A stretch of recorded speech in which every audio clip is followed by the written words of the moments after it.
So this is a kind of funny bug. It's a kind of funny bug, but it also leads into a larger conversation about Khorne, I think. So in multiplayer, obviously not campaign. Campaign, you can make anything work, right?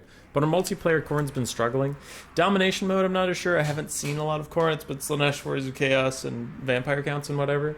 But in land battles, particularly Khorne and Demons of Chaos have really, really been struggling since Immortal Empire's release.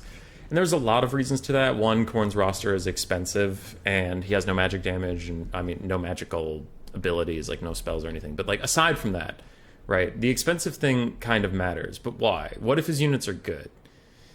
Well, they're not, but it's not always their fault. Fleshhounds of Khorne used to be really, really good. They have high weapon strength, 65. They have melee attack of 38. They have high magic attacks. They just took a bunch of melee... Oh, their melee attack got nerfed because they used some Skaven spells. But, like, the problem with having really expensive units in a game that's in its early phases still is if those units don't act appropriately, they won't, like, get their value done. And I know that sounds obvious, but hear me out. If you had, like, Skaven, right?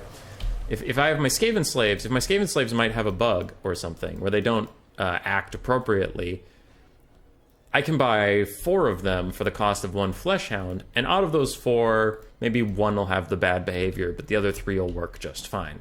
I'm fine. My Wolf Rats here, you can see they're attacking some stuff, but they're actually spread out through the unit and doing their damage. A Fleshhound of Khorne is like, what, 600, 650 gold or something? If it fucks up its animations... So the time was 150 when it charged this Skaven Slave Slinger. If it fucks up its animations, that's like, you know, it's a very expensive unit. And the same thing kind of happens to Ogres sometimes with their 500 gold units. If they just stand around or don't do anything, it's a big waste of gold. And that's what Khorne suffers from, is his roster so expensive that if anything has a jank performance where most of these dogs are just standing around when they're trying to attack these slingers, then it really hurts the overall army. So we were at 1 minute 50 seconds when these dogs got a rear charge onto Skaven Slave Slingers. And they're just kind of like slowly inching in, slowly inching in. Now they start to get attack orders. Well, they get orders to go through the slingers and they start to bunch up.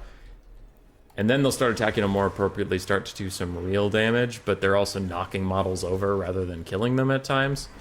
And in the end, it took them it took about 1 minute and 20 seconds to rout Skaven Slave Slingers with a rear charge in a 3-minute game.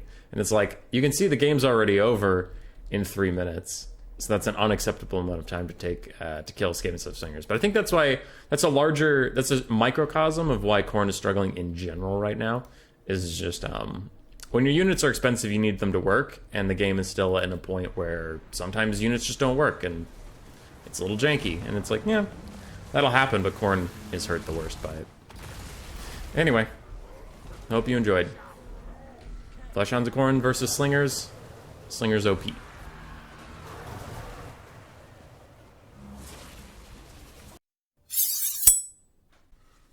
Roar!